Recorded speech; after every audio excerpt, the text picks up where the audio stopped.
اچھا، برزخ جو ہے یہ علم غیب سے تعلق رکھتا ہے. مرنے کے بعد روحیں کہاں ہوتی ہیں؟ برزخ میں. حالانکہ ہر مرنے والے کے جسم میں جب وہ قبر میں دفن کیا جاتا ہے تو اس کی روح لوٹائی جاتی ہے اور اس سے اٹھا کے بٹھا کے سوال جواب ہوتے. صحیح احادیث سے ہمیں پتہ چلتا ہے. لیکن اس کے بعد ان کی روحوں کے ساتھ کیا معاملہ ہوتا ہے، وہ کہاں رکھی جاتی ہیں، اللہ عالم. ہاں، شہیدوں کے بارے میں صاف بتا دیا گیا کہ وہ جنت میں پہنچ جاتی ہیں اور وہ سیر کرتی پھرتی ہیں اور وہ کھاتی پیتے ہیں اور ان کو ایک اور مزے کی زندگی مل جاتی ہے. لیکن اس سے زیادہ ہمیں کچھ پتہ نہیں وہاں کیا ہوتا ہے. یہ علم غیب ہے، ہمیں صرف ایمان لانا ہے، لیکن اس کی کوئی اس سے زیادہ انٹرپریٹیشن ہم نہیں کر سکتے. اس آیت سے چند باتیں ہمیں پتہ چلتی ہیں. ایک تو یہ ہے کہ جو اللہ کے راستے میں مارا جائے وہ شہید ہوتا ہے، زندہ ہوتا ہے. اور اللہ کے راستے سے مراد کیا ہے؟ من قاتل لتکون کلمۃ اللہ العلیٰ، جو اس لیے اپنی جان دے کہ اللہ کے نام کو بلند کرے، وہ شہید ہوتا ہے. کون ہوتا ہے شہید؟ جو اللہ کے نام کو بلند کرے. اچھا، ہمارے ہاں تو ہر دوسرے بندے کو شہید کہنا شروع کر دیتے، چاہے کوئی اپنے نام کو بلند کرنے کے لیے مرے، شہرت کے لیے مرے، اسے بھی شہید کہتے ہیں. تو اصل شہید کون ہے؟ یہ اللہ نے ہمیں بتا دیا کہ جو اللہ کا نام بلند کرنے کے لیے. اور اس کے بعد اللہ ہی جانتا ہے.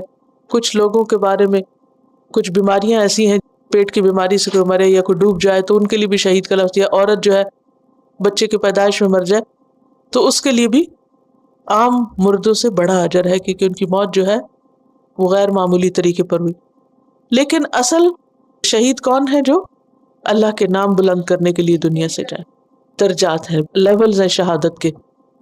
دوسری بات یہ ہے کہ شہید کی زندگی کا ثبوت ہمیں ملتا ہے اس آیت سے. تیسرا یہ ہے کہ ان کے عمل کا بے پناہ اجر ہے، ان کی عظمت کا بیان ہے یہاں.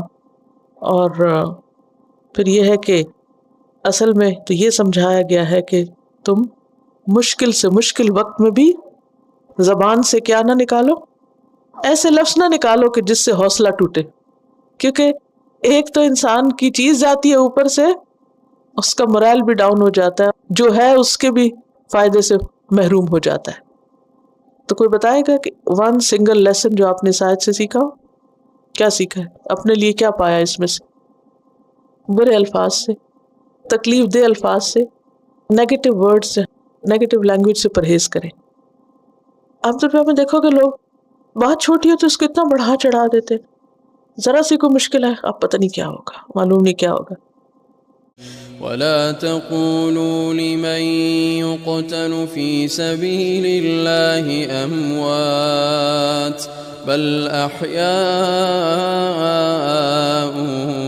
ولكن لا تشعرون